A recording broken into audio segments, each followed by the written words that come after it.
people are awfully forgiving, or they just don't understand, what's been done to them. We are at an epochal shift. We're at a point where the West could tip into complacent and quite well-off redundancy, or we could play a decisive role in the future. What the banks did was reprehensible. That was why there was the outrage at the greed of the bankers when we gave them money that was supposed to help them lend to others, but they decided to use that money to pay themselves bonuses. For what? For record losses? We are governed by corporations today, often by corporations that don't have very much interest in the United States of America. I don't know what happened, man. What happened to the United States? It went so far in the ditch. At what moment did it all go bad? Was it disco? Was it Donna Summer? Is that what killed America?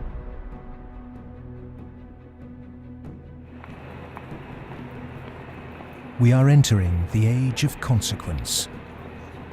A rapacious financial system, escalating organized violence, abject poverty for billions, and the looming environmental fallout are all converging at a time when governments, religion, and mainstream economists have stalled. War, conquest, famine, and death. The Four Horsemen are coming.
This is not a film that sees conspiracies. It's not a film that mongers fear. It's not a film that blames bankers or politicians. It's a film that questions the systems we've created and suggests ways to reform them. Over centuries, systems have been subtly modified, manipulated, and even corrupted, often to serve the interests of the few. We have continually accepted these changes, and because man can adjust to living under virtually any conditions, the trait that's enabled us to survive is the very trait that has suppressed us. Most societies have an elite tries to stay in power. And the ways they stay in power is not merely by controlling the means of production, to be Marxist, i.e. controlling the money, but by controlling the cognitive map, the way we think. And what really matters in that respect is not so much what is actually said in public, but is what is left undebated, unsaid. For centuries, gatekeepers have manipulated our cognitive map. But in 1989, a computer scientist by the name of Tim Berners-Lee implemented the first successful communication between an HTTP client and server. The World Wide Web was born. It has since unleashed a tsunami of instantly accessible, freely available information. Just as Gutenberg's printing press wrestled control of the cognitive map away from an ecclesiastical and royal elite, today the internet is beginning to change governments, finance, and the media. We are at the cusp of change. But to enact it, we must first understand the things that have been left unsaid for so long. To do that, we need context from people who speak the truth in the face of collective delusion. Because to understand something, is to be liberated from it.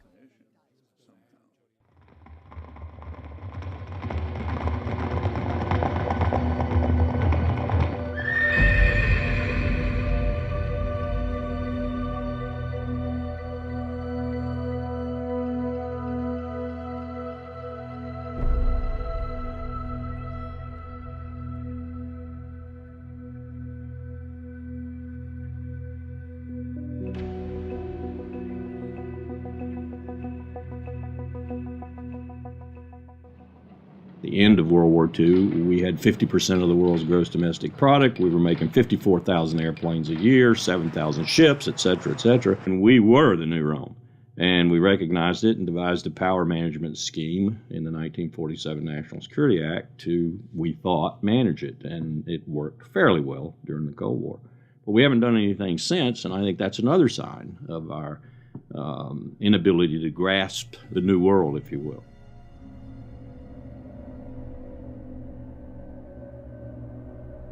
Empires do not begin or end on a certain date, but they do end, and the West has not yet come to terms with its fading supremacy. At the end of every empire, under the guise of renewal, tribes, armies, and organizations appear and devour the heritage of the former superpower, often from within. In his essay, The Fate of Empires, the soldier, diplomat, and traveller Lieutenant General Sir John Glubb analysed the life cycle of empires. He found remarkable similarities between them all. An empire lasts about 250 years, or 10 generations, from the early pioneers to the final conspicuous consumers who become a burden on the state. 6 ages defined the lifespan of an empire. The age of pioneers, the age of conquests, the age of commerce, the age of affluence, the age of intellect, ending with bread and circuses in the age of decadence.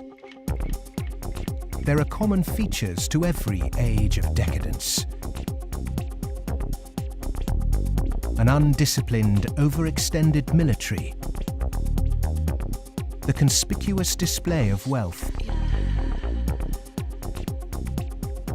a massive disparity between rich and poor, a desire to live off a bloated state, and an obsession with sex.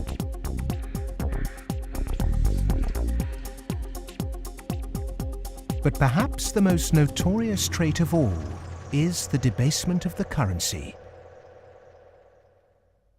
The United States and Great Britain both began on a gold or silver standard, long since abandoned. Rome was no different. So it started on a principle that was very sound, and it was on a silver standard.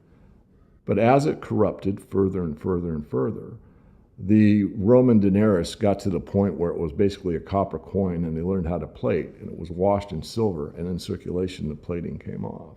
And at the end, all the senators that really did at one time represent the people only were interested in representing how much wealth they could steal at the top.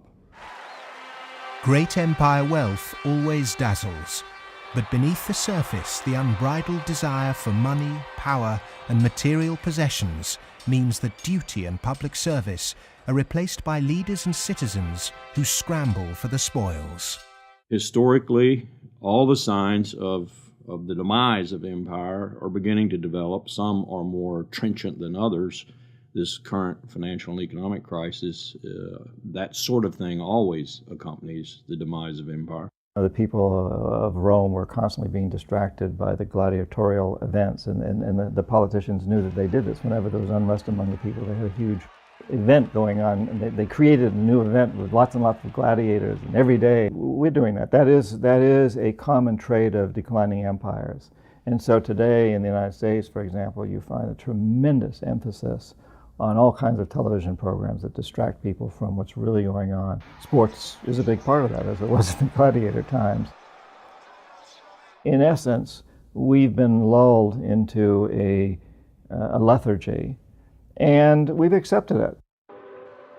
Just as our sports stars today earn vast sums, so did Roman charioteers. In the 2nd century, one by the name of Gaius Apuleius Diocles amassed a fortune of 35 million sesterces in prize money, equivalent to several $1 billion today.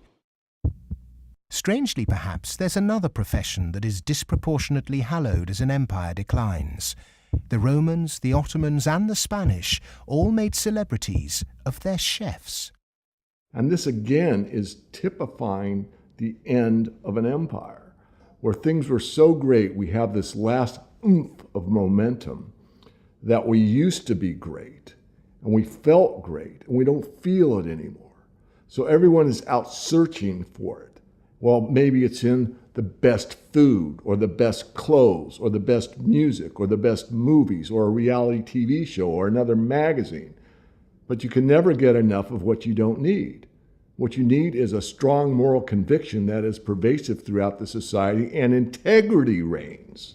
There's a vast apathy. There's a vast amoralism, even a political nature to it. That is to say, there are vast numbers of people who don't give a damn. And so there's this natural, I suppose, entropy. Any living organism, which an empire is, of course, over time dies. Question is, how does it die? Does it die in a violent cascade of events, or does it die over a long period of time? The baby boomer generation were born into this age of decadence. Perhaps unwittingly, they've broken the unspoken intergenerational contract. Through unfettered consumerism, spiraling house prices, and a desire for eternal youth, the baby boomers have squandered future generations' inheritance. My generation, the generation right after my generation, I think we forgot that little phrase in the preamble to our Constitution, which says, "and our posterity." All of a sudden it became us, period. The baby boom generation, which I'm a part of, has gone and done the biggest misallocation of capital in the history of mankind. We have had cheap oil, or cheap energy is a better way to phrase it. We've had an abundance of ideas, and we have chosen a system and perpetuated it that is probably one of the worst ways to use the blessings that were bestowed upon us. And we are going to pay a price for that. Human beings are inconsistent and paradoxical. We hope for peace and immortality, but continually invent new ways to destroy each other. We're capable of the kindest, most noble acts and the most horrific atrocities. Human beings are complex creatures. I mean, for example, we're capable right now, at this minute, of acting in such a way as to make it likely, if not certain, that our grandchildren are going to face terrible disasters. And we're consciously acting to accelerate that likelihood, even though we all love our grandchildren. How can you be more contradictory than that? In spite of all the economic activities of last 50, 60, 70 years since the Second World War, and all the industrialization, we have not yet managed to solve the problem of poverty, deprivation, hunger, malnutrition. Millions of people every night go to bed without food, and millions of people are throwing away their food. Waste on the one hand, and poverty and deprivation and hunger on the other hand. Malnutrition on the one hand, and obesity on the other hand. What kind of system have we created? Why, with such brilliant knowledge on the planet, are we still struggling to distribute wealth fairly? How has the human race developed a flawed system of government and economics that serves the few at the expense of the many? And with such poverty in an age of plenty, why have we not had the will to change such a vicious social structure? Greed is the fundamental kind of ingredients for the immoral economy. The problem is not that there's not enough in the world. People say that there's a poverty, we have to create more wealth. There's enough in the world for everybody's need, as Mahatma Gandhi said, but not for anybody's greed. But is it just greed, or does it go deeper than that? Is the problem systemic?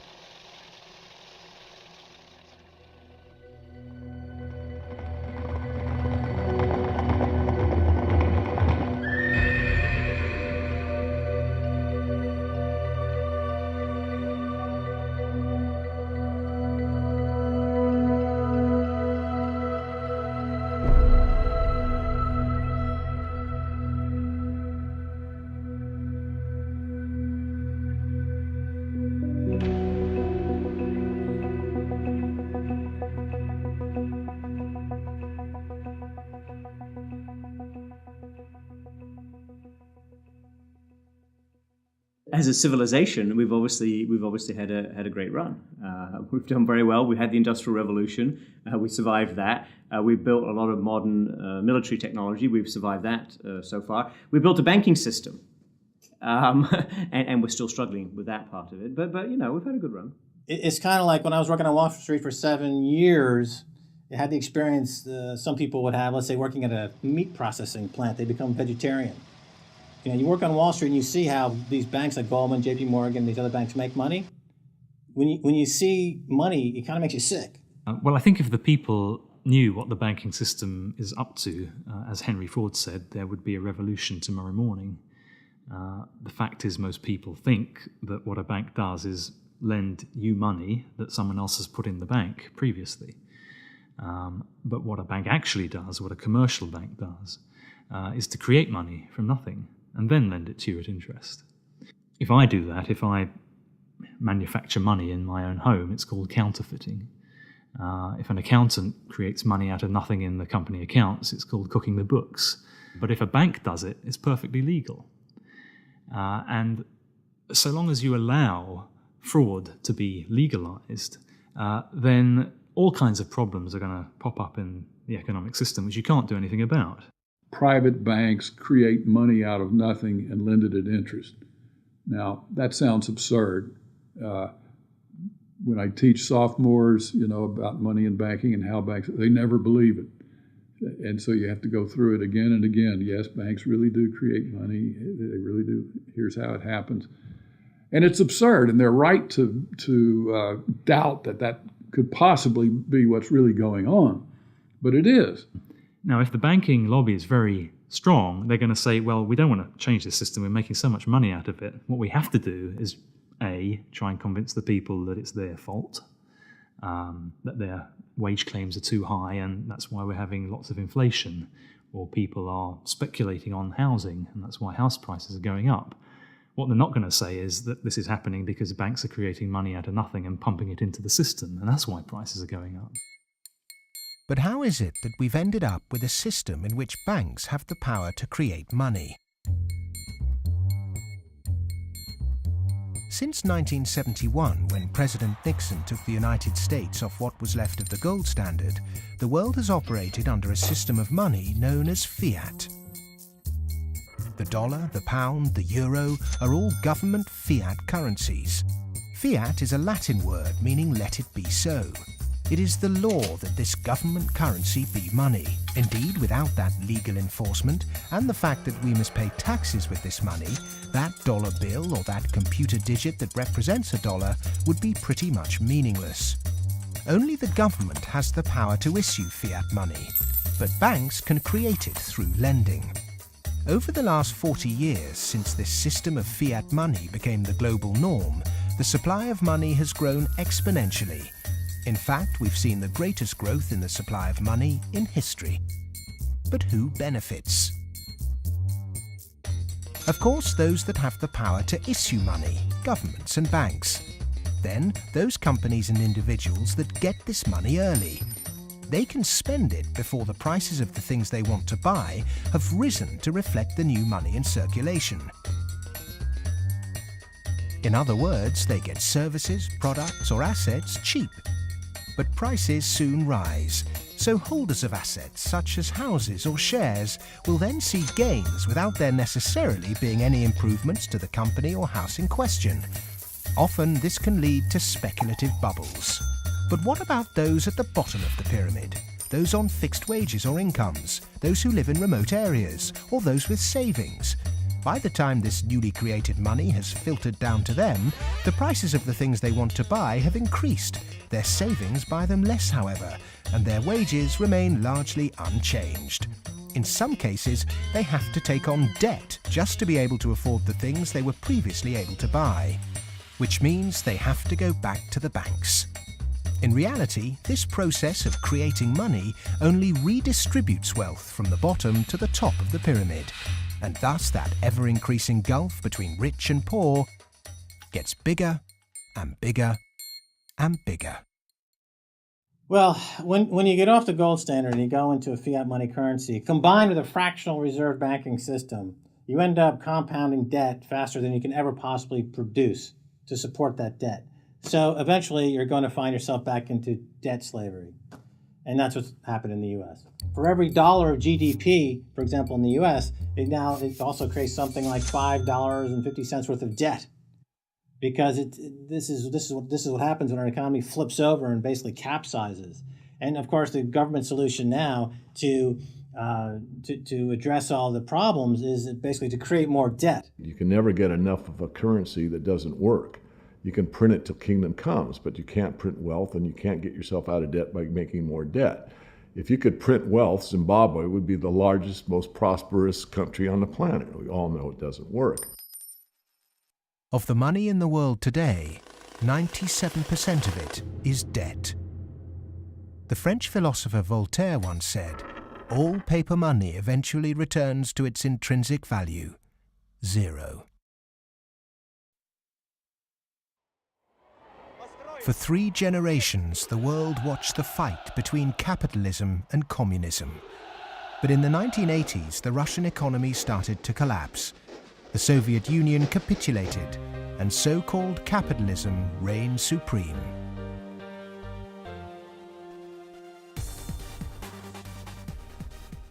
Before 1989, we had a battle between communism and the market. And in that battle, there was a sense of, let's not expose the flaws in the market economy. This is too important of a battle that you don't criticize our team while we're fighting their team. And their team, associated with authoritarianism, with a failure to deliver well-being to their society, it was very clear that if you had to choose between these two, which was better? Communism failed first for various reasons. I think it was inefficient, human rights, lack of respect, so forth. So capitalist West has been continuing in a triumphalist mode, thinking, our adversary has failed. That means we're doing everything right. Both systems are trying to do something which is fundamentally impossible, grow forever. And they're both going to fail. One failed first. Capitalism's going to fail later, or it's failing now. America right now is in a very interesting position because in the past 200-300 years of its history, it's a culture and a country which has almost always existed on the assumption that resources could be expanded. If there was a problem, you always try to deal with it by expanding the pie. Go west, young man. Make the pie bigger so that everyone's got a bigger piece. Now it's faced in a world where possibly resources are beginning to be more constrained and where it's going to have to divide up that pie and inflict pain on people. And that's something which it is not well prepared for. How has the country moved so far from the intentions of its founding fathers? How has the American dream become so distorted? Over the last 30 or 40 years, capitalism has taken this extreme form.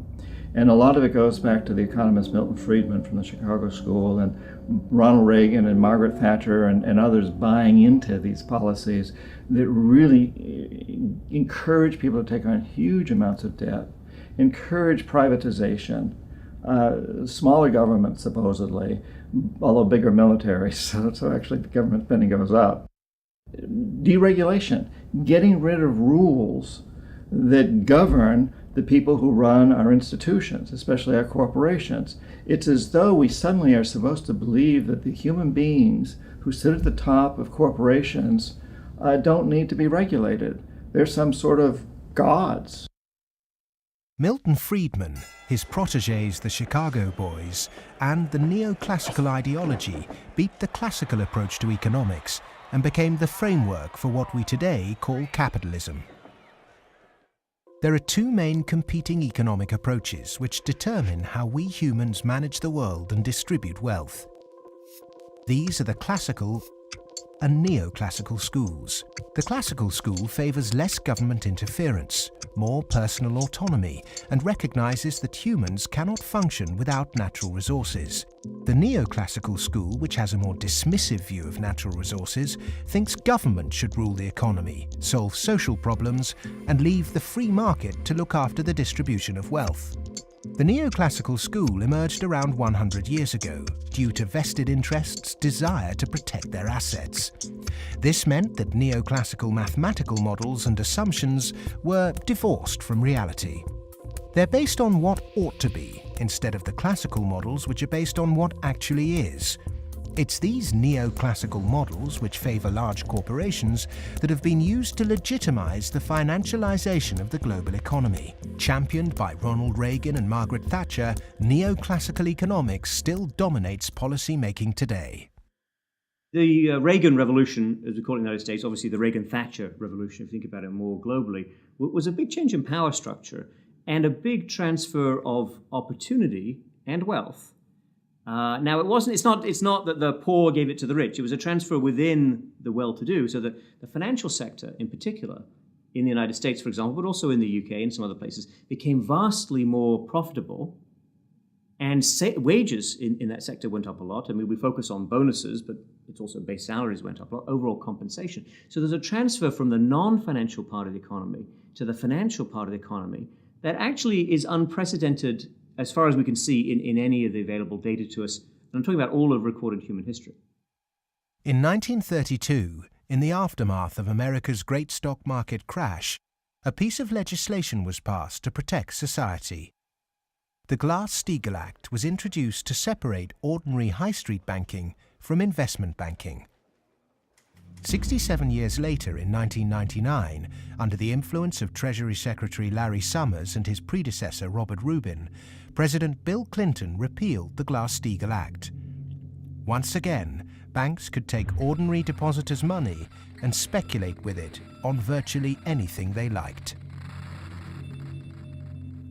Wall Street has become a very particular type of casino. And it's unfortunately not the kind of casino they have in Las Vegas, which is, perfectly legitimate form of entertainment. It is a casino that has massive negative repercussions on the rest of society. So it's not just losing your money on a few wild nights. It's about the way in which those organizations lose their money, impacting the whole of society, leading to a massive loss of jobs. This unfettered gambling pushed the entire global financial system to near collapse. With balances and debt obligations larger than the GDP of entire countries, the banks had become too big to fail. The West was unprepared, and bankers met their reeling and disorientated governments. You have to bail us out. We need money. If you don't give us the money, the whole thing goes down. And what are you going to do with millions and tens of millions of people who have lost everything in their bank account? You will have a revolution on your hands. So fork over the money. Borrow the money, create it out of nothing, and give it back to us, and so that we can face our problems and not go under, or otherwise. And this is what Mr. Hank Paulson did in the U.S. Congress. He went there one day and he told them, well, look, we need $700 billion, and we need it now, or else. Is this system we call capitalism really capitalism?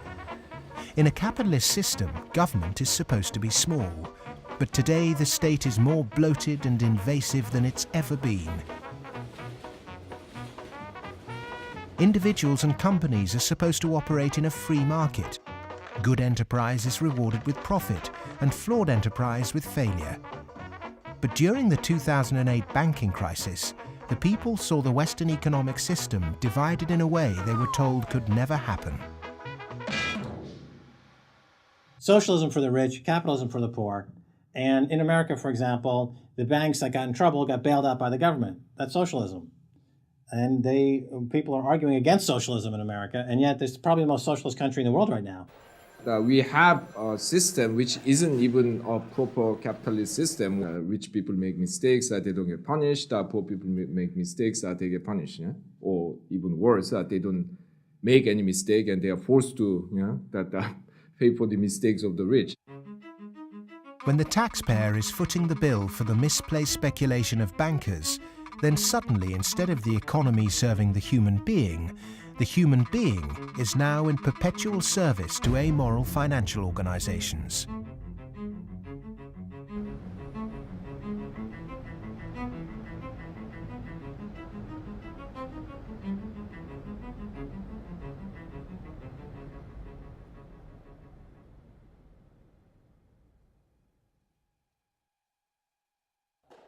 It was the head of the Federal Reserve Bank, Alan Greenspan, who after 9/11 slashed interest rates to encourage lending. Bankers needed new participants to keep cash flowing into a system that had become a global pyramid scheme. All this newly created money entered the housing market and created unprecedented inflation. House prices rose and rose. New mothers were forced back into the workplace to service huge home loans, and the Anglo-American dream became all about land speculation. The housing market in the West isn't about ownership. The housing market in the West, because it's the only way ordinary people can get ahead, and ordinary people can't get ahead but by wages.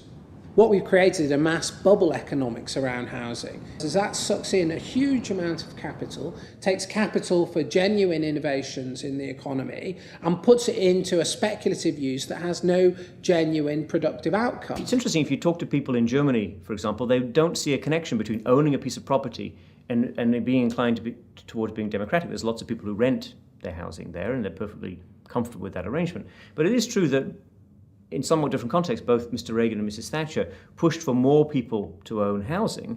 And actually, this is part of the problem, because if you push people to buy housing before they're ready, and if you push very dubious loans on them, and they don't understand what they get themselves into, you can have huge adverse repercussions, exactly what led to, in part, the subprime housing crisis in the United States. That's not anything to do with democracy, that's just a bad economic idea. The breakthrough that occurred around the year 2000 in the United States was when bankers found out that the poor are honest. And they realized that if you're poor, if you're not rich, you have a different set of values. And you think that a debt is a debt, and it's something that has to be paid. And that people will try to pay the debts that they're stuck with, even if the debts are not valid, even if the debts are much more than they expected, even if they really can't pay the debts. The lending and banking institutions, when they drew up contracts with interest rates, with flexible interest rates, I think they knew in the beginning that these problems were going to come back later on, where folks weren't going to be able to afford the mortgages as the interest rates increased. It put a lot of people in situations where they were taking food out of refrigerators, taking kids out of higher education. They're not able to afford college anymore. And it is making a really, really bad situation worse. The banks engaged in what was a criminal conspiracy to charge more to the blacks and Hispanics. The banks got together, backed the Bush administration to block the state prosecutions of racial lending in order to exploit and charge more to the minorities. These are loans which were made by one of the major lenders in the city and in this country, Wells Fargo, in which Wells Fargo targeted minority communities in the city, put borrowers into loans that they could not afford, put borrowers into loans that were of the subprime variety, therefore more expensive and less advantageous to the borrowers. Hiding predatory lending practices in the small print of complex financial products was only ever going to enrich one set of interests. Many of the communities in which African Americans live in the city were establishing momentum. There was development activity that was occurring. We were seeing signs of vitality in many of these communities, and the results of the Wells Fargo foreclosures and the subprime lending practices of that lender and others has significantly impaired that progress and brought it to a halt. They're not worrying about, they don't come in the heart of it. Like you in the heart of it, so you see. They don't really see the struggle if they don't come in the heart of it. They see the outside of it. That's like looking at the cover of a book and seeing the outside of a book, but if you don't go inside the book, then you'll never know what the book about. So they're not worrying about nobody else but themselves. And I think it's wrong, because if they come in the heart of it and they see it, they'll be willing to help. What happened in Baltimore is just one example of what is happening all around the world. One way to frame this injustice is by branding it a race issue. But when we look really closely, we can see that there is something at play here that transcends race: profit. Not an accident, for instance, that we had the deregulation in our financial industry that was such a disaster. The lobbyists of the finance industry amount to 5 per congressperson. In other words, they pay 5 people for every congressman to explain to them, persuade them, that they should pass legislation that is favorable to the financial industry. The poor people who are devastated don't have the money. They couldn't hire 5 per congressman. So the way our democracy works, it's an unlevel playing field. The financial sector has acquired enormous power, partly through political contributions, so buying favors, but mostly through ideological control, convincing people that finance is good, more finance is better, and unregulated finance without limit is best. And that is really the cornerstone of this, what we call in the United States, the Wall Street-Washington corridor. I mean, if people need any proof as to who's controlling Washington, when the bailout came after Lehman Brothers collapsed, 80% of the population was against the bailout. Notwithstanding that, the Congress passed the bailout, just showing, in my view anyway, that it's really under the control of banking interests. It's not a reflection of good democracy when a company, a group of companies, an industry, says our interests are more important than the national interest. How can that happen? Very easy. That's the role of campaign contributions, lobbying, in America's political structure. We have a flawed democracy. This is an advanced oligarchy in the sense that its main mechanism of control, if you like, is through convincing people that you really need, for example, the 6 biggest banks in the United States in the particular form they exist today, with the very light level of regulation. And if you don't have them, if you try to change that, all kinds of awful things will happen. And this is not really blackmail. I mean, it sounds like blackmail, but they convince you it's not blackmail, it's just that's the way the world is. There's nothing you can do about it. Oh my goodness, you just have to cooperate with them. It's very clever. The Fed is essentially the lobbyist for the commercial banking system. When you say you want to turn regulation over to the Fed, you're saying the financial sector and Wall Street should be self-regulated. And Wall Street has veto power over whoever is going to be the head of the Federal Reserve. As long as you give veto power over the regulators to Wall Street, as long as you pick the bank regulators from the banking industry itself, you can forget any thought of calling it regulation. It's deregulation, and to call it regulation instead of deregulation is using Orwellian doublethink. Democracy is government by the people. Plutocracy is government by the rich. In a typical plutocratic state, economic inequality is high, social mobility low, and because of continuous exploitation of the masses, workers find it nearly impossible to climb out of poverty. The equal voting rights movement in the early 20th century abolished a system where rich people had more votes than poor people. But today, lobbying has put pay to that and reduced the American political system to a mere clearinghouse for the concerns of the rich.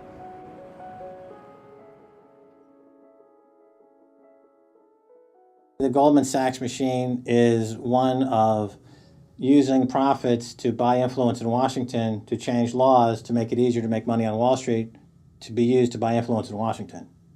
So it's a self-reinforcing malfeasance machine that is continuing to grow as a parasite in the economy and continuing to kill the host. Famous for claiming it did God's work, Goldman Sachs is one of the most influential investment banks in the world.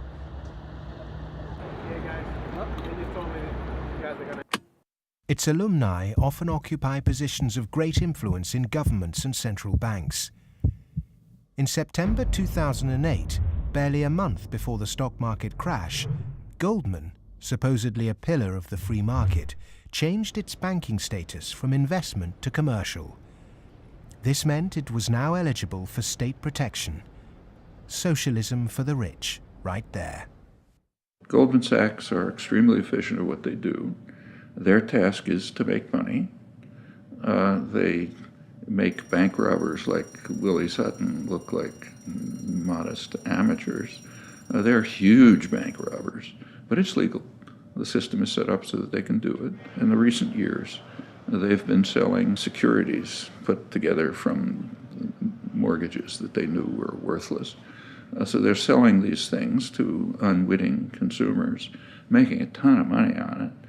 Meanwhile, they're betting that they're going to fail because they know that what they're peddling is rotten. So they placed bets with it's called credit default swaps and other things with a huge insurance company, AIG, and that was insuring Goldman Sachs against the failure of the stuff they're peddling. During America's subprime collapse, Goldman traders Michael Swenson and Josh Birnbaum made a $4 billion profit by short-selling junk mortgages. Backed by Dan Sparks, internally Goldman Sachs called their position the Big Short and bet against their own clients.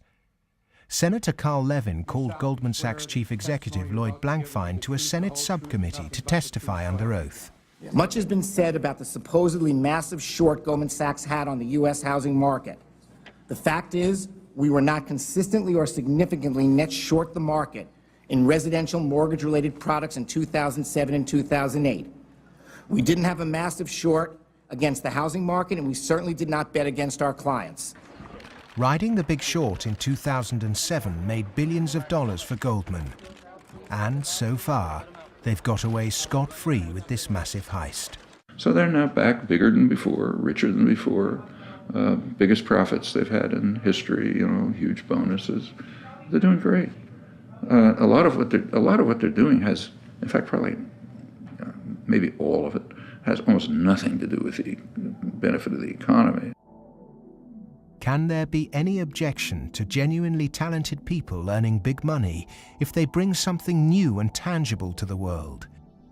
If they take great personal risks with their own money and actually bring greater prosperity for all? In a free market, if I have a brilliant idea that I can run an automobile on grass clippings, as an example, and I produce that car, my motivation might be to make money. But if the market says, my goodness, this is the greatest automobile ever invented by mankind, and I make $1 billion, I've not only served myself, but I have served everyone else that needs transportation. And that is the brilliance of a free market, is that paradox that you can serve yourself and simultaneously serve others. And that's what it's all about. But how many of the general public have achieved greater prosperity through a banker's bonus? It was against the holy backdrop of St. Paul's Cathedral in London that Goldman Sachs vice chairman and mouthpiece Lord Griffiths gave insight into how certain bankers really think. The devoted Christian defended extortionate bonuses. I'm not a person of despair, I'm a person of hope. And I think that we have to tolerate the inequality as a way to achieving greater prosperity and opportunity for all. The fundamental Christian view, and I would say of Islam as well, and certainly of Judaism, is that wealth is to be shared. money has to be shared. You can't take it with you. And from that develops a whole lot of stuff about justice and the economy and so on. And we've lost that, and instead we've got people accumulating more and more. And I just think it's disgusting that people have lost their homes, they lost their jobs, they can't pay their mortgages from bankers who made a big mistake and then paid enormous bonuses. I'm sorry, that is simply wrong. And I can't understand why we are not more vociferous about that. When rich people tell you that they specifically have to be rich through these egregious rip-off mechanisms, that's just self-serving propaganda and it should be disregarded. It is true that when you organize human society, some people get ahead and some people struggle. That's a natural mechanism. But saying, oh, we've got to have inequality, therefore Goldman Sachs must be organized along the following lines, that's a complete non sequitur. At what juncture, at what point does morality enter into the economic calculus? In a way, many people think that Adam Smith gave us a free pass, a way not to think about morality. Because what Adam Smith said was that individuals in the pursuit of their self-interest are led as if by an invisible hand to the general well-being of society. Now let me make it clear, Adam Smith didn't really say that. That is to say, Adam Smith was very much aware that businesses, when they got together, conspired against the public interest, raised prices. He was aware of monopoly. He was aware of the importance of education that the private sector couldn't provide. So he himself was aware of all the limitations, but his latter-day descendants have forgotten all those caveats. Adam Smith was the godfather of classical economics, but since its publication, his work has been used as a political football, financiers twisting his words to suit them. Lord Griffiths advocates ruthless individualism to push this idea that if bankers get rich, then we get rich too, through a process known as trickle-down economics, or horse and sparrow theory. If you feed the horse enough oats, some will pass through to the road for the sparrows. The idea is that extreme wealth concentrated on a small minority will eventually trickle down to everyone else. But it doesn't work. Because by the time the money reaches the people at the bottom of our money pyramid, it's lost its purchasing power.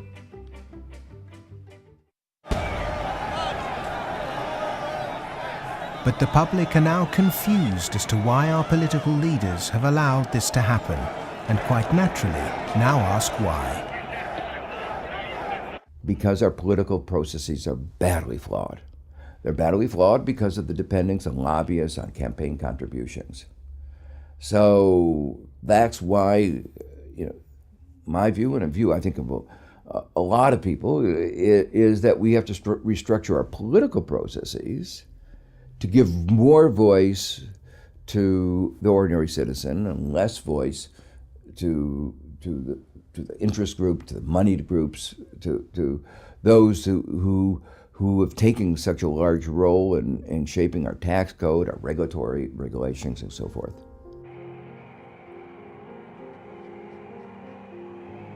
I stood on the front step of Colin Powell's house, and I look at him and say, what next, boss? And he says, what do you mean? And I said, what next? Where are you going next? I'm going to write my book. I said, no, I know you're going to write your book, but you're not going to do that for the rest of your life. Where are you going next? He said, maybe a cabinet position, but first, money. I said, money? He said, yeah, millions. That's the only way you can be a cabinet officer in the American government. Oh, wow. The Democrats and the Republicans are beholden to corporate interests, and until they become unbeholden to those corporate interests, we will never have a well-governed republic.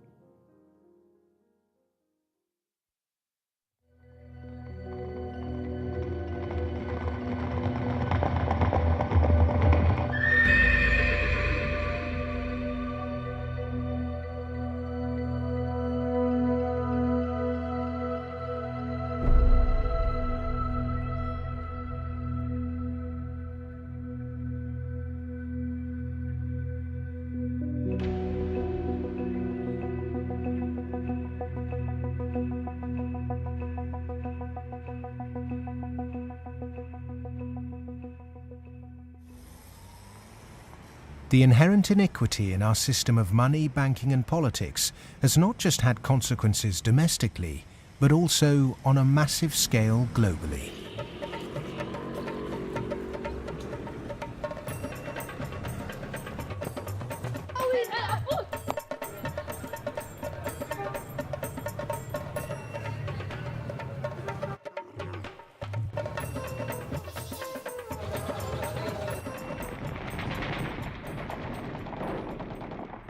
Western leaders have presented their military campaign in Iraq, Afghanistan and Pakistan as a moral obligation. But are there other reasons for it? The first financial beneficiary of America's foreign policy is the military. In particular, those who supply it with arms and equipment. The military has won wars, but how successful has it been in its bigger aim to eradicate terrorism? The drone attacks not only failed, but they've created extra extremism. They've helped in radicalization of youth in the northwest frontier and also in certain parts of Punjab and Pakistan. And because time after time, and sometimes, there's a feeling that America does this deliberately to destabilize Pakistan. I'm not so sure about that, but I certainly think those people who actually support this policy, every time you kill 10, the so-called terrorists, you create 500 more because they see the drone attacks as an attack on a sovereign state of Pakistan.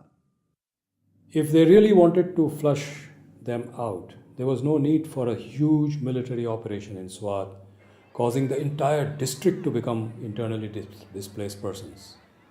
The population of Swat is 1.8 million. There are 2.3 million refugees in the country. The whole district has been emptied. This wouldn't have been necessary if they had carried out a surgical commando operation to get the militant leaders. But they allowed them to escape, all of them. After the military, the next financial beneficiary are those who win the contracts to conduct the rebuilding process. In the West, people might even feel optimistic when they hear that the US is pumping tens of billions of newly created dollars into developing nations to build infrastructure. But often this too doesn't seem to achieve the publicized goals. Is there another reason we give these countries aid? We economic hitmen have created the world's first truly global empire, and we've done it primarily without the military.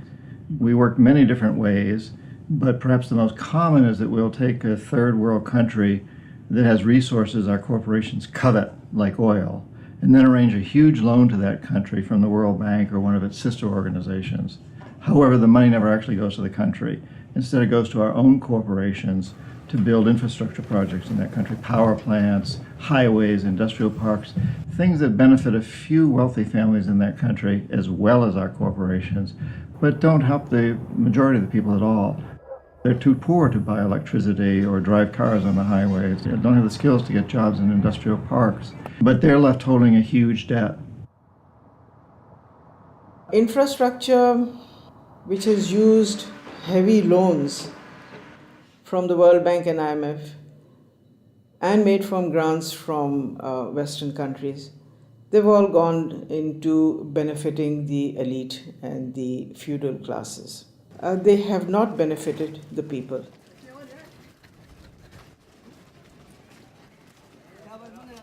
A lot of money goes to these consultants and companies from the West who charge huge amounts of money, and actually the real money on projects and on ordinary people is very limited.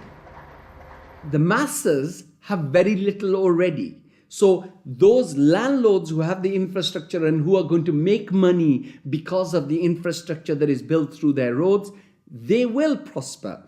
But the ones who don't have any resources, they've not had jobs, there isn't an economic activity for them in terms of manufacturing goods so they can sell and they can also prosper. When you don't have that, what do? They resort to joining the Taliban because they see the enemy coming in and taking away what little bit they have. President Obama, I understand, wants to invest $7.5 billion in Pakistan's infrastructure to alleviate poverty and, take away all the divisions and all the anti-American sentiment over here. Whatever his reasons are, we can do without it. In fact, it's the worst possible thing he can do. This kind of help is actually going to be a hindrance. It's just going to make matters worse. It will bring this contrived war and terror into our rural areas. How much of US foreign policy is genuinely altruistic? And how much is it influenced by the banks and corporations that profit so tremendously from it? America's evangelism of democracy is riddled with contradictions, not least of which this idea of promoting democracy at the point of the gun, or opposing regimes which are democratic but not in the way that America wants. So too, this idea that America has been promoting free market capitalism has also been riddled with contradictions, because the reality is that American firms tend to make most money when countries are at the cusp of change, certainly American financial firms, and in a sense they want markets that are changing structurally, but not too free and too transparent, because they make money when markets are a bit opaque. Is it any wonder developed nations are fighting in underdeveloped countries when so many are making so much money out of it, without ever really having to face up to or even witness the consequences of their actions?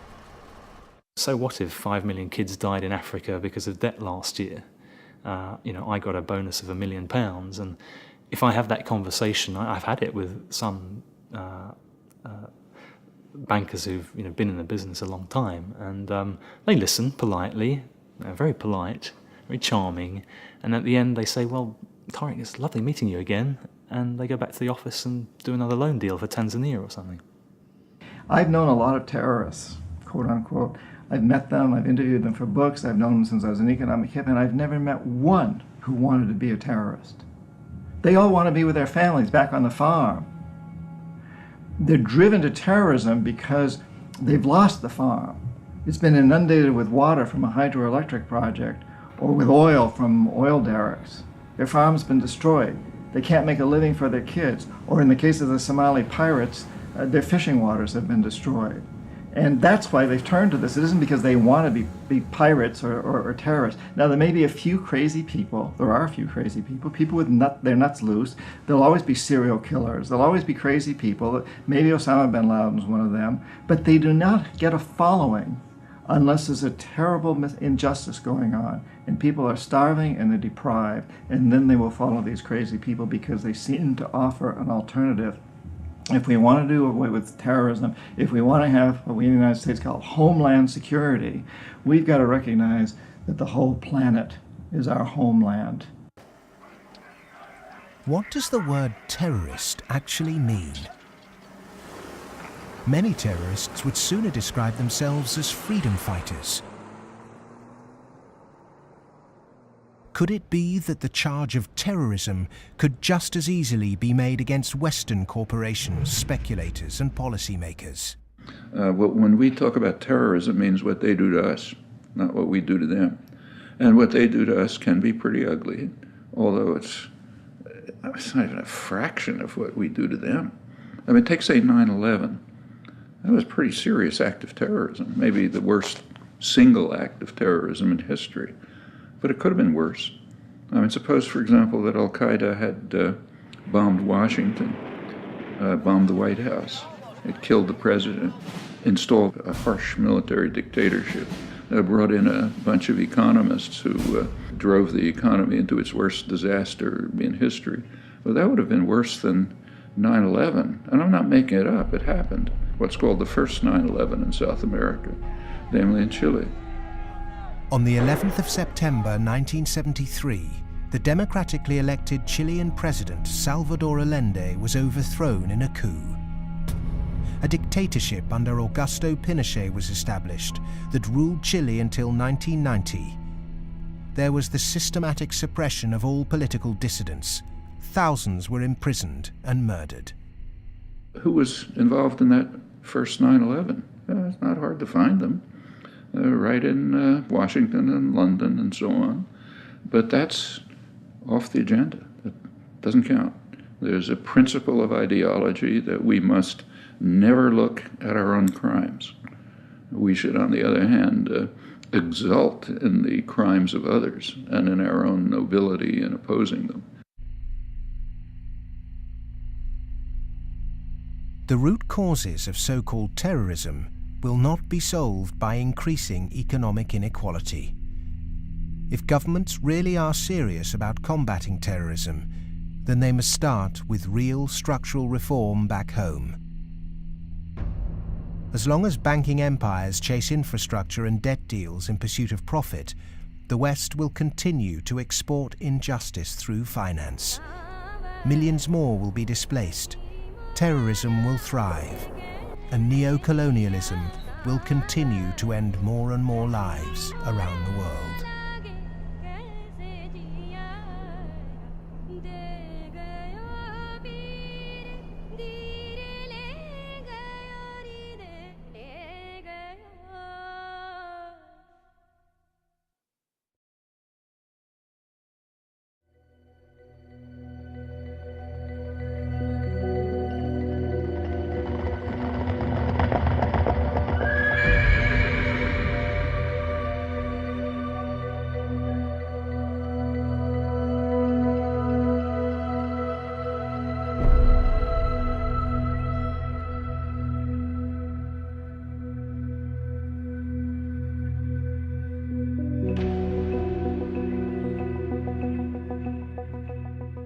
What's happened is that we have moved from a relatively empty world to a relatively full world. That is, empty of us and all of our stuff to now full of us and all of our stuff. In my lifetime, the world population has tripled.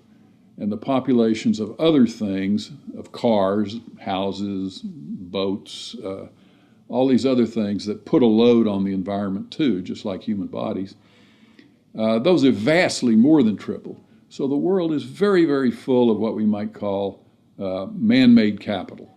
And it's becoming more and more empty of what used to be there, what we might call natural capital. We are the first generation, we in the rich developed world are the first generation to have got to the end of the real benefits of economic growth.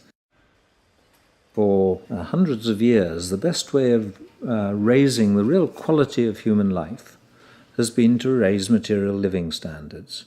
And that's what's driven the huge rises in life expectancy and increases in happiness and other measures of well-being. But all those have now come detached from economic growth.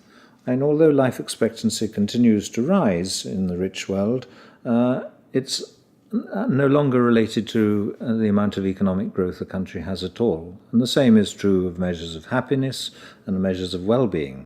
The paradox is the more we grow, the more poverty we create. Our self-interested economic system seems to be continually missing a trick. So as we keep plundering the Earth's natural capital, is it time to rethink our Western definition of progress? When I look at the world, I look at it much the way Royal Dutch Shell looks at it. They have one of the best strategic entities in the world, private or public. And Royal Dutch Shell has posited two scenarios. One is called Blueprint and is obviously a planned corporate structure where world leaders get together and they think about things like energy transformation, planetary warming, and dwindling fossil fuels and so forth. The other is called Scramble. And Scramble is pretty much what it sounds like too. It's a mess. Interestingly enough, in 2075, the ending year for these scenarios, as I recall, we get to about the same place. It's just that Blueprint leaves a lot less blood on the floor. Scramble leaves a lot of blood on the floor as people fight for these resources and so forth. The reason oil companies are drilling miles under the sea is that the world's easily accessible oil has already been found and largely consumed.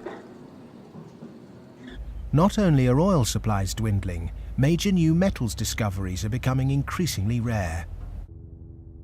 40% of the world's agricultural land is seriously degraded, and ever more volatile yields continue to be unevenly distributed. It may be that the looming environmental threat is not global warming, but the exhaustion of the world's resources. We're We're going to have struggles for finding land sufficient to grow the agricultural products for what the United Nations says is going to be a 9 billion Earth population. We're going to struggle over non-renewable fossil fuels as they run out. I think Shell posits about 2075 they'll be gone. And we're going to struggle over things like water and other precious resources that are necessary to our life and to our economy. And this could be, as Shell says, a blueprint affair with world leaders working together to share and share alike. Or it could be a real mess, and Shell, incidentally, bets on the mess. Just like the baby boomers' failure to look to the next generation, our outdated competitive mentality for a world of depleted resources could have devastating consequences.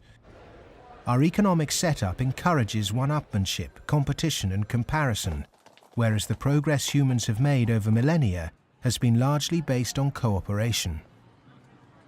In any species, in almost any animal, there is always the potential for huge conflict, because with any species, all members of that species have the same needs, so they might fight each other for food and shelter and nest sites and territory and sexual partners, all that kind of thing. But human beings have always had the other possibility. We have the possibility to be the best source of support and love and assistance and cooperation, much more so than any other animal. And so other people can be the best or the worst. You can be my worst rival or my best source of support. In a progressive society, to meet our common economic, social and cultural needs, we must move from globalization to localization. The benefits of a communal sense of fellowship, responsibility and purpose in a life driven by production, not consumption, would lead to happiness and satisfaction.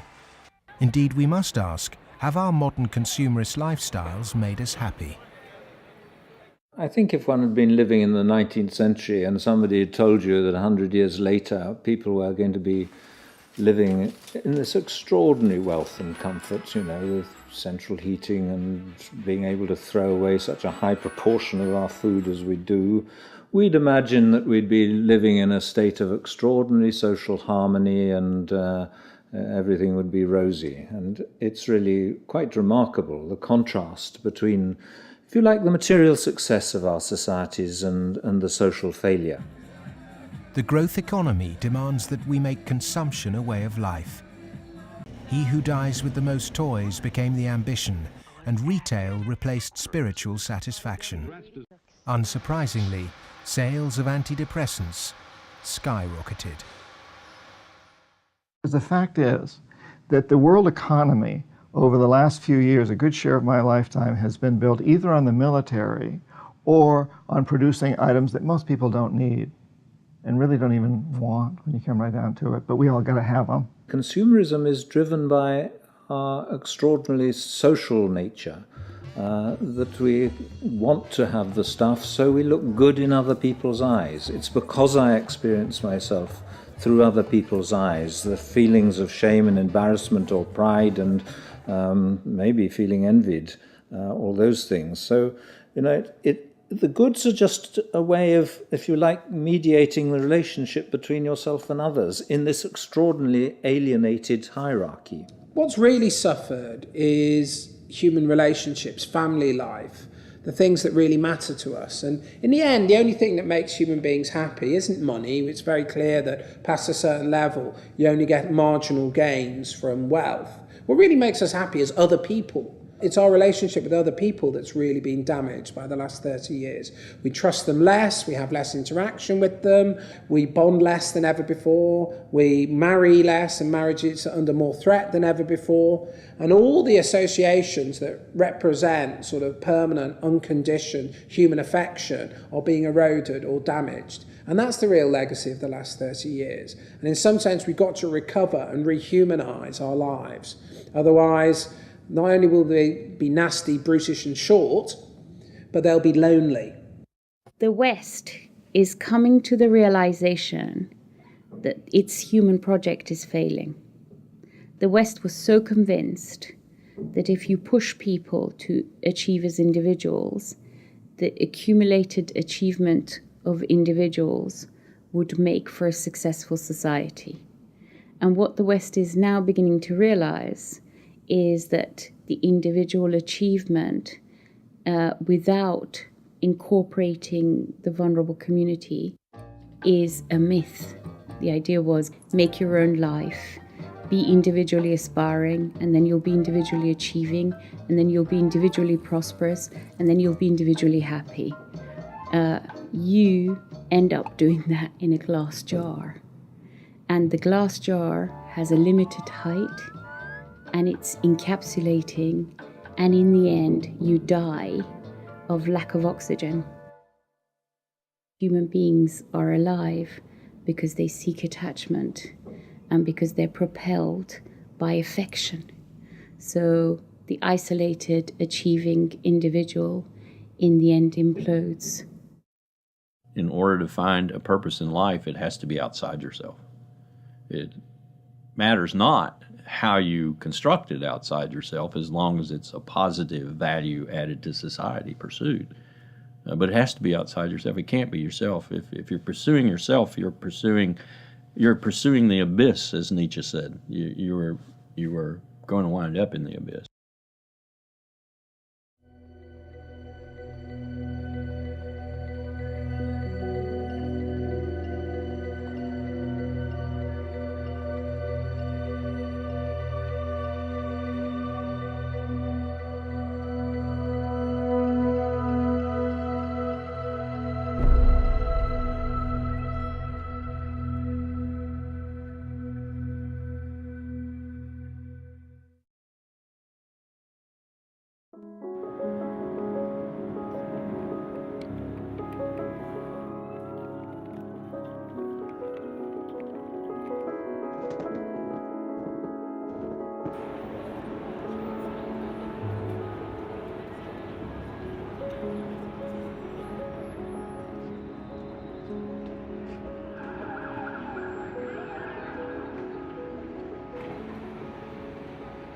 One of the most powerful cultural frameworks that shapes the way we think today in the West is the Hollywood film construction. And it follows a particular cultural pattern in that there is a beginning, there is a middle and an end, there is drama, tension, there's resolution, there's usually a goodie and a baddie, and there's usually a story told through the medium of human beings. This Hollywoodization of the way that people communicate and the way they tell stories about themselves and view their recent history has very much impacted how we look at the financial crisis, in that people look at the beginning, the middle and the end. They look at the drama around Lehman Brothers and they wanted, say, a resolution, and they wanted baddies, they wanted sacrificial victims as well. So people have focused on a few individuals. And the idea that somehow it wasn't just one or two individuals who were at the root of the problem, it was a systemic problem, that actually almost everyone who participated was in some way guilty, either of outright negligence or simply failing to ask the right questions or simply failing to ask why money was so cheap for so many years. The idea that it was a systemic flaw is something which is very hard for people to grasp and even harder to depict as a good story. Perhaps there is this feeling of helplessness because we don't understand what the real problem actually is. Cleansing a few bad apples will not rectify the flaws at the heart of the Western economic system. A system that should be protecting people is in fact the very thing that's enabling our four horsemen to ride with such vengeance. The modern-day four horsemen: a rapacious financial system, escalating organized violence, abject poverty for billions, and the exhaustion of the Earth's resources, are riding roughshod over those who can least afford it. They gallop unchallenged because the cognitive map that's been put in place by our schools, universities, and our media does not encourage us to question accepted norms. Instead, there is apathy. In a sense, I think we're rather depressed societies. We've got used to the idea that there's nothing that can be done. There is no alternative, that, we're never going to deal with these environmental problems and we live in a dog-eat-dog society and that's it. I think what we have to take away from this is a recognition that most of these problems can be very substantially improved by making our societies more equal, reducing the income differences, and that also helps us to solve the environmental problems. We can reach a society that is qualitatively better for all of us. Well, the apathy is sort of engineered because you don't have any discussion of this in the public media. Hardly by surprise, the public media are owned by the real estate and the financial interests, and they're not going to explain to people the integration between the financial, insurance, and real estate sectors, the FIRE sector. There's this disinformation going on, passing the buck, denying what the real driving factors are. All of these are common strategies. In fact, even in education, you can see that banks have helped to set up universities. They've funded them. They fund think tanks. They have educational foundations. They own newspapers. All of this stuff is going on as a kind of propaganda exercise so that the people don't actually work out what the problem is. You should not assume because you don't have a background in economics or in law that these issues are somehow too complex for you. They're not complex at all. It's very simple. It's about power, and it's about democracy, and you understand that just as well as I do. One source of this disinformation is the neoclassical school of economics. These economists and academics have been successful in convincing the world that their models were gospel. But just as Gutenberg's printing press was revolutionary in the 16th century, today we're at the dawn of internet enlightenment, which will remove the cloud of ignorance upheld by academic and media gatekeepers. Education can be a form of mass mind control, and it's astonishing that today neoclassical economics continues to be taught in all Ivy League universities. I do get letters from students in economics departments at other universities. They're into some graduate program or something, and they say, oh, John, I just read such and such that you wrote, and this is the kind of thing that interests me. I'm stuck in this program here in which, I can't even talk about any of that. What's your advice? What should I do? What they're teaching you is what you're going to have to oppose, a lot of it. I mean, some of it's useful. But so some of it's useful, go ahead and learn it. And the other reason for learning the rest of it is know your enemy.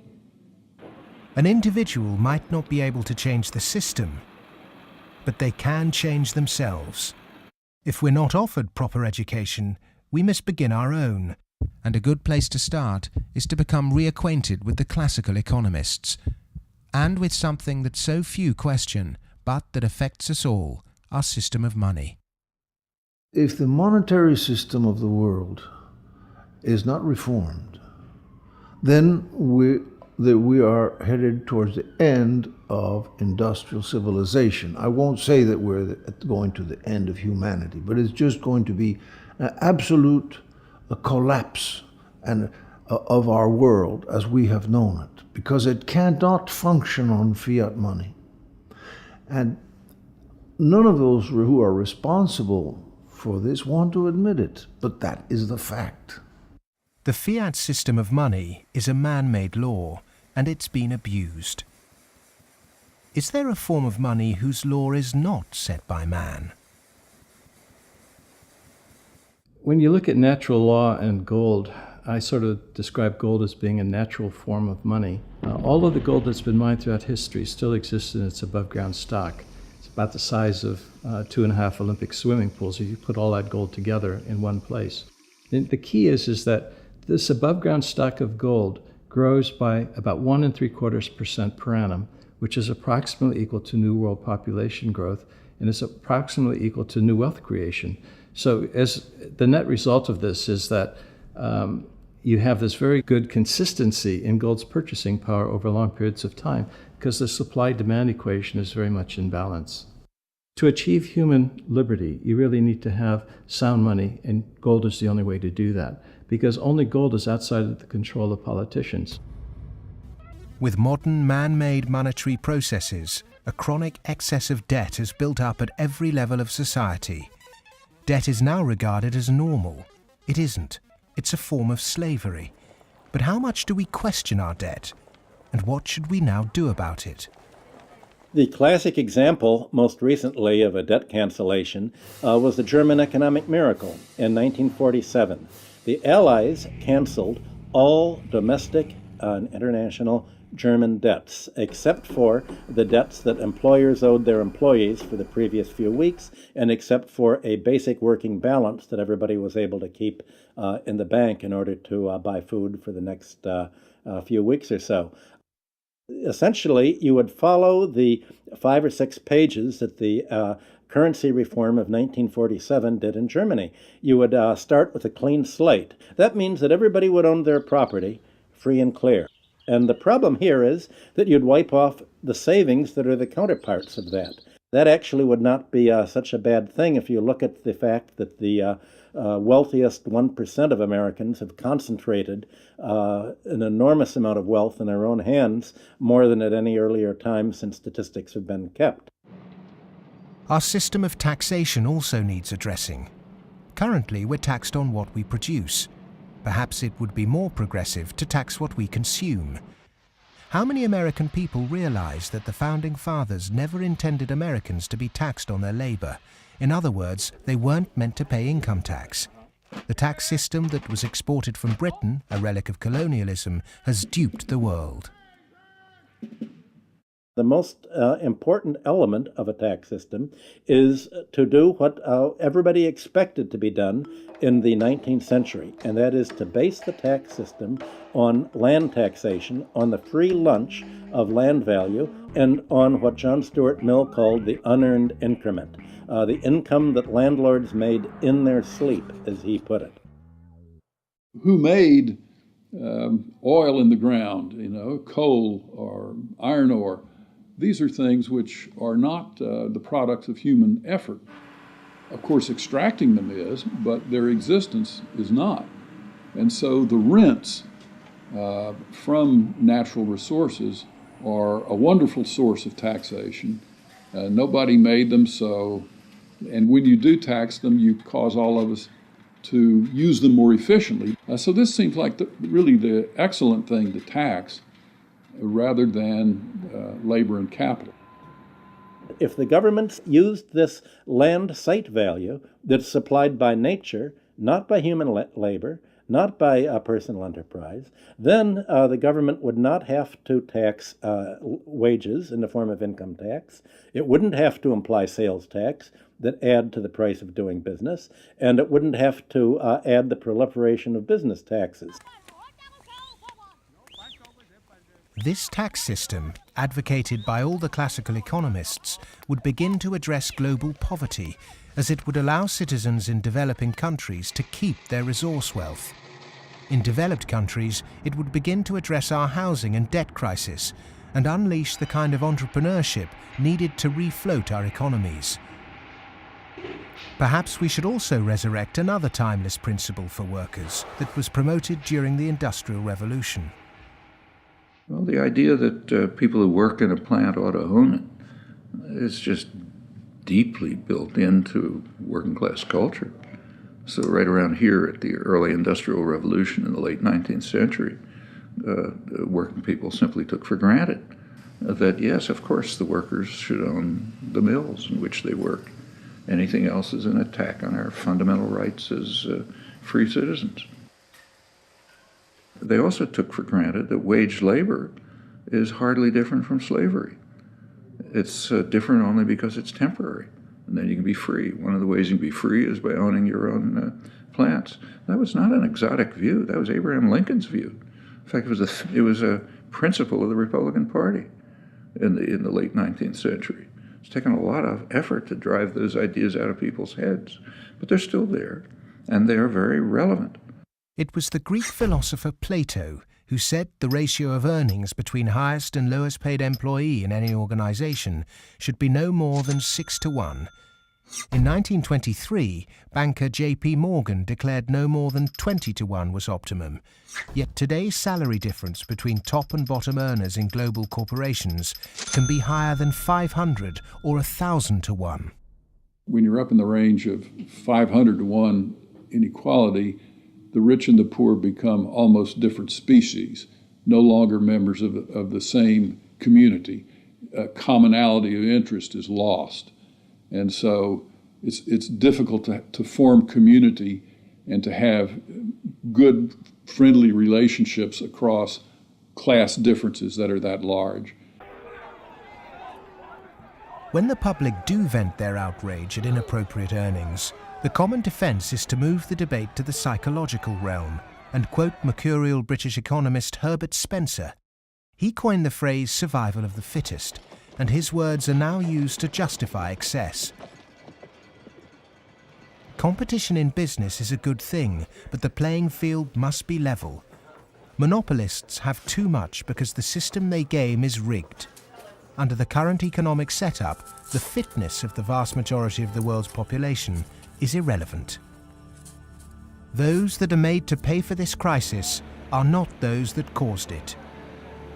But those who caused it, for survival, will no doubt try to marginalize this film as socialist or even Marxist. I'm a capitalist. I'm a business person. I believe in the basic principles. That's why I'm completely appalled by seeing these principles destroyed by monarchs, monopolists, who have totally destroyed the system from within on Wall Street. And this is completely unacceptable. I'm a capitalist. I think capitalism can do it. It's not a question of getting rid of capitalism. It's a question of getting rid of this terrible form of capitalism. Capitalism, more broadly understood as market economy, not only has a future, I can't see the future of the world without it. But the question is, what kind of capitalism? What kind of market economy? A system of reformed capitalism built on independent money, a tax system based on consumption, not income, and employee-owned businesses would begin to build an economy that's not dependent on constant growth to service its debt. We've endured the so-called free market for centuries, but far from being free, it's led us to destroy nature and each other in a vain attempt to progress. It's absolutely ludicrous to suggest that somehow there is a scientifically defined boundary of the market that we should never change. And of course, that's what the free market economy wants you to believe. Because once they convince you of that and claim that, on top of that, claim that they have the truth because they are PhDs in economics, then they can tell you whatever they want, and then you'll have to accept it. But that's where we have to take these guys on. Politics is about drawing the boundary of the market.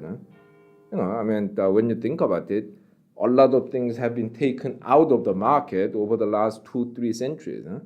2-3 centuries ago, you could buy and sell human beings, child labor, a lot of things that you wouldn't imagine you could buy and sell today. So, over time, we have redrawn this boundary, and there is nothing wrong with redrawing the boundary again. Things that were considered absolutely reasonable in the 1850s, like selling any chemical on a street corner and telling you that it's a pharmaceutical drug that will be good for you, things like that were absolutely commonplace then, are now serious criminal offences. Well, the same thing will be true of active money management in 100 years. The breakdown we saw in the Great Depression and witnessed again at the beginning of the 21st century occurred because in the name of growth, much was taken out of the system by those who contribute very little. Multinational corporates and banks will always want to grow without having to compensate those people who actually do the work to produce the surplus. In the past, every time too much was taken by those who contributed little, people rose up to halt the violent practices enacted by a tangible enemy. Today, the question is, with such a formless enemy pervading every element of our economic and democratic process, can it be done again? Of course it can be done again. Look, it's a cycle. We're not debt peons, but maybe rats running around a little wheel in somebody's big cage somewhere. The finance rises. Finance becomes organized. You make a lot of money in banking. It's easy to go out and buy politicians. But the essence of democracy, the essence of American democracy, is this is a repeated confrontation, a repeated showdown. And in the 1830s, Andrew Jackson beat the second bank in the United States. In the early 1900s, Teddy Roosevelt beat J.P.Morgan and John D. Rockefeller. In the 1930s, Franklin Delano Roosevelt, FDR, beat everyone from Wall Street. And now we have to do it again. the one single thing that makes me optimistic rather than cynical, pessimistic, is my students. First, I do not see the desire to go to Wall Street amongst them. I see the opposite. Second, I see a disdain amongst them for people who are motivated. Not just they don't want money, I see a disdain amongst them for people who do just want money. The crises we face today are created by humans. And what is created by humans can be changed by humans. So we are all capable of transforming our world. Revolutions are philosophical. Getting organized and preventing the culprits camouflaging the real problem means it's possible to embark on a bloodless revolution against the violent organizations and barbaric leaders who've trashed the economy. Central banking, rigged capitalism, land speculation, income tax and neoclassical economics have corporatized democracy, stunted progress, perverted the course of human destiny and compromised the future of this planet. If these issues aren't addressed, then the next implosion will be on a scale unimagined. Whatever the propaganda, at the beginning of the 21st century, central banks' unregulated cheap money pumped up land values, which created an unsustainable asset bubble in a world that once again operates a rigged tax system that enriches entrenched privilege. Neoclassical economics have ruined life for the bottom billions, tempted everyone into intergenerational conflict, and created massive suffering that has no limits. Human beings go mad in crowds and come to their senses slowly and individually. History is littered with examples of people who threw themselves off the yoke of oppression to adopt radical change, only to end up with popular new rulers that maintained the status quo. To really understand something is to be liberated from it. Dedicating oneself to a great cause, taking responsibility, and gaining self-knowledge is the essence of being human. A predatory capitalist's truest enemy and humanity's greatest ally is the self-educated individual who has read, understood, delays their gratification, and walks around with their eyes wide open.